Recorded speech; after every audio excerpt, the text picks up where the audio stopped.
utilisent d'autres manières.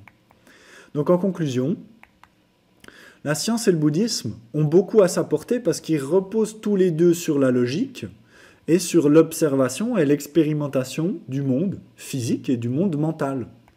Les deux, ils s'accordent très bien sur le fait qu'on vit dans une illusion de réalité relative, mais le bouddhisme va un cran plus loin avec la notion de la réalité absolue qui permet de trouver le bonheur et de sortir de la souffrance. La science, elle est plutôt centrée sur l'ego et les perceptions de l'ego, donc de la réalité relative, tandis que le bouddhisme, lui, se centre sur la vacuité, donc l'illusion de l'ego, sur le côté absolu plutôt.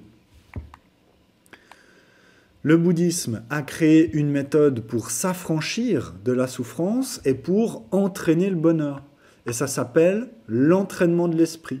Et cette méthode, elle a 8 techniques, enfin 8 étapes, qui développent 6 qualités morales. Et tout ça, ça permet de trouver un état d'esprit qui s'appelle l'état d'esprit d'éveil, qui est un état d'esprit où on peut être libre de la réalité relative, c'est la vacuité, et qui est compassionnant pour pouvoir développer le bonheur de tous.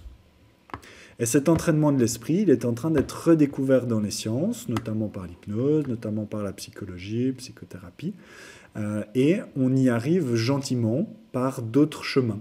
C'est juste que le bouddhisme a testé ce chemin et l'a mis en mots et en termes beaucoup plus clairs. Peut-être que dans 100 ans, 150 ans, 500 ans, la science pourra elle-même créer ses propres programmes de diminution de la souffrance et augmentation du bonheur, si c'est ça qu'elle vise. Parce que la science ne vise pas forcément ça, tandis que le bouddhisme, c'est son axe de thérapie principal.